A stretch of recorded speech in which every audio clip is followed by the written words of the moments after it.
సహజంగానే క్రికెట్లో మన జట్టు పాకిస్తాన్తో మ్యాచ్ ఆడుతూ ఉందంటే ఆ మ్యాచ్ యుద్ధాన్ని తలపించేలా ఉంటుంది.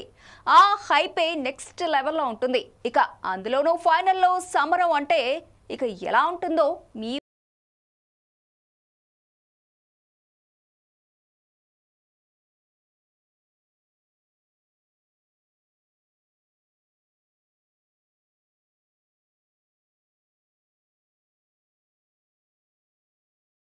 సహజంగానే క్రికెట్లో మన జట్టు పాకిస్తాన్తో మ్యాచ్ ఆడుతుందంటే ఆ మ్యాచ్ యుద్ధాన్ని తలపించేలా ఉంటుంది.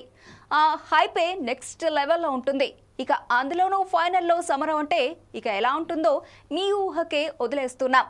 క్షణక్షణం టెన్షన్గా ఉంటుంది. ఆసియా కప్లోనే హై వోల్టేజ్ మ్యాచ్ కోసం కోట్లాది మంది క్రికెట్ ప్రేమికులు ఎదురు చూస్తున్నారు. రెండు టీమ్స్ కూడా టైటిల్ పోర్ కోసం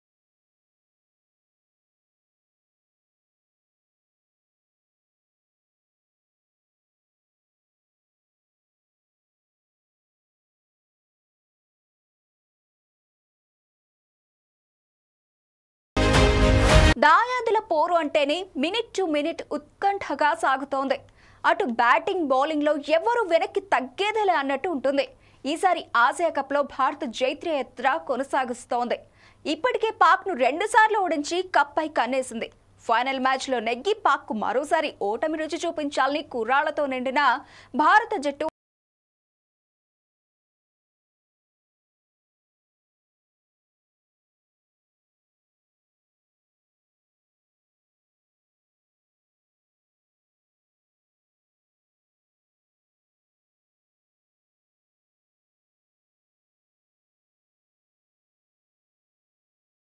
దాదాపు 4 దశాబ్దాల ఆసియా కప్ చరిత్రలో ఇప్పుడు ఒక అరుదైన ఫీట్ ఆవిష్కృతం కాబోతోంది. టోర్నీ తొలి సీజన్ నుంచి భారత్ పాక్ జట్లు ఇందులో భాగంగా ఉన్నాయి. అయితే చిరకాల ప్రత్యర్థులుగా పేరున్న భారత్ పాక్ జట్లు ఒక్కసారి కూడా ఆసియా కప్ ఫైనల్లో తలపడలేదు. కానీ ఈసారి మాత్రం ఆ లోటు తీరనుంది. టోర్నీ చరిత్రలో ఒకే ఎడిషన్లో 3 మ్యాచ్లు జరిగాయి. శతాబ్దాల శత్రుత్వం, ఉద్విగ్న ఆటతీరు, ఉత్కంఠభరిత క్షణాలతో కూడిన ఈ పోరులో దాయాది టీమ్స్ మునుపెన్నడూ లేనంత ఉత్సాహంతో తలపడనున్నాయి.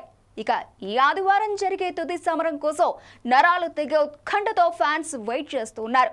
మరోవైపు ఆసియా కప్ ఫైనల్ మ్యాచ్కు కౌంట్ డౌన్ స్టార్ట్ అయింది.